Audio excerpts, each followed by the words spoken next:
5 lakh തിയേറ്ററുകളിലെത്തിക്കും. ഒരു കർഷകന്റെ കഥയാണ് ചിത്രം. ആശീർവാദ് നിർമ്മിച്ച ചിത്രത്തിൽ ലക്ഷ്മി റായ്, ശങ്കർ, തിലകൻ, കവിയൂർ പൊന്നമ്മ തുടങ്ങി വൻ താരനിര തന്നെ അണിനിരക്കുന്നുണ്ട്. മാത്യൂസ്, ഞാൻ നമസ്കാരം.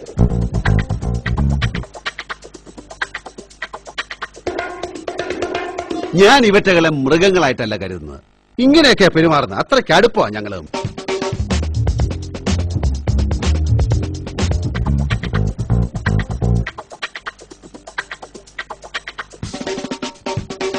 വളരെ രസകരമാണ് ഈ പശുക്കളുടെ കൂടെയുള്ള ജീവിതം.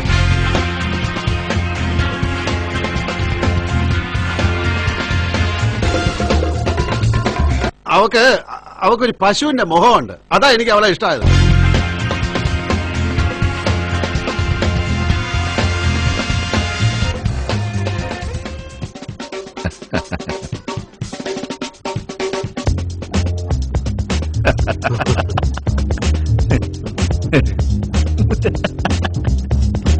അങ്ങനെ കോടനാട് ഒരു ടൗൺഷിപ്പായി മാറാൻ പോകുകയാണ്. തലയിടപാടിനെ പറ്റി താൻ എന്നെ പഠിപ്പിക്കണ്ട. അപ്പനപ്പന്മാരുണ്ടാക്കി വെച്ച ഭൂസത്ത് മുഴുവൻ